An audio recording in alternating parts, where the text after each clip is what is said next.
চাইছে আপনটা বিদায় হলো অবশেষে। কি খুশি তো? খুশি মানে কি হইছে? কি হয়েছে বুঝতে পারতেছো না? তুমি কেন খুশি হইছো? কোনো খুশির খবর আছে? আমি তো জানি না। খুশির খবর নেই। ওই যে বললে না তুমি আপদটা বিদায় হইছে।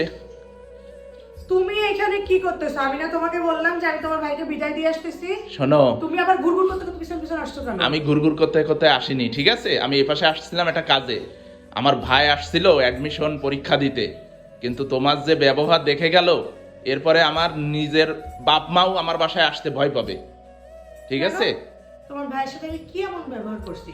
তোমার ভাইকে খাইতে দেই নাই না ঘুমাইতে দেই নাই? সবই দিছো, কিন্তু দেওয়ার মধ্যে পার্থক্য আছে না?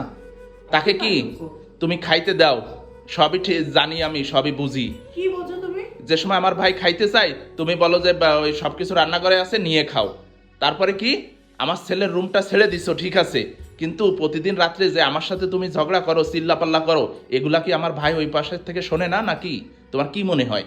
শুনলে শুনুক, তাতে আমার কি আসে যায়?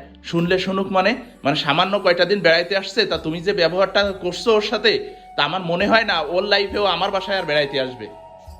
সেটা দিয়ে তো আমার দেখার বিষয় না। আমার ছেলেটার ঘুমাইতে কষ্ট হচ্ছে, আমার ছেলেটার রুম ছেড়ে দিতেছে, তো আমি চিল্লাবো ছাড়া কে চিল্লাবে? হ্যাঁ, তোমার তো এখন কোনো কিছুই বিষয় হবে না, অথচ তোমার বাপের বাড়ির লোকজন আসুক, তুমিই দেখবা যে ঘর তোমারটাও ছেড়ে দিবা, ঠিক আছে? শুধু ছেলেরটা না, তোমারটাও ছেড়ে দিবা। তা আমার বাপের বাড়ির লোকজন জামাই বাড়ি আসবে, তো তাদেরকে ভালো রুমে দিব ছাড়া কি কি করবো? নিজের বেডরুমটাও ছেড়ে দিতে হবে তখন। আর আমার ভাইটা গ্রাম থেকে তার ভাইয়ের বাসায় আইছে, তা সে একটা রুম ছেড়ে দিলে তাহলে তোমার খুব একটা সমস্যা হয়ে গেছে। মানে আমি ঠিক যা ভাবছিলাম তাই। তোমার বাপের বাড়ির থেকে লোকজন আসবে, যেদিন যাবে সেদিন আমার ঘরে অশান্তি হবে। তারা আসেই শুধুমাত্র আমার সংসারে শোনো, অশান্তি বাধায় চলে যাবে। অশান্তির মতো কাজ করো সেজন্য অশান্তি বাদে। তুমি এক চোখে দুই রকম দেখো কি জন্য? তোমার বাপের বাড়ির লোকজন আসলে তুমি হেসে খুশি কথা, হাসি খুশি ভাবে কথা বলো, তারপরে কি সুন্দর সুন্দর রান্না বান্না করো।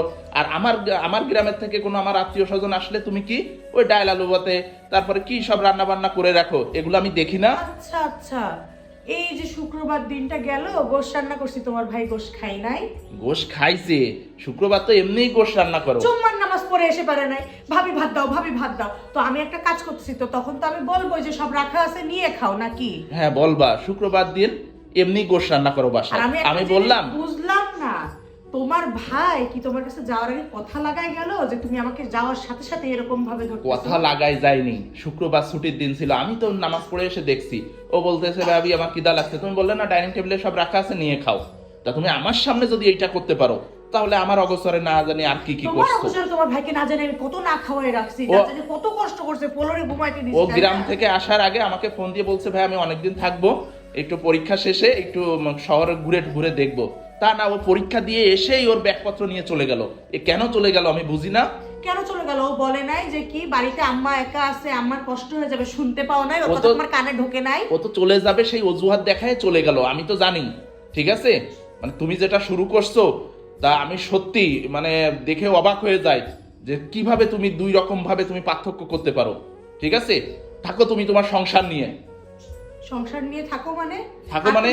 তুমি দুই রকম বলতে কি বুঝাইতে চাও? হ্যাঁ, মানে তুমি কথায় শোনো, কথায় বলো যে আমি এক নারী, আমার দুই রূপ, এক দুই রূপ নারী ছাড়া দুই কি? রূপ। আমার বাপের বাড়ির লোকজন আসলে এক রূপ, তোমার বাপের বাড়ির লোকজন আসলে এক রূপ। আমি এইসব নিয়ে আর তোমার সাথে কথা বলতে চাচ্ছি না, তুমি থাকো তোমার সংসার নিয়ে। আমার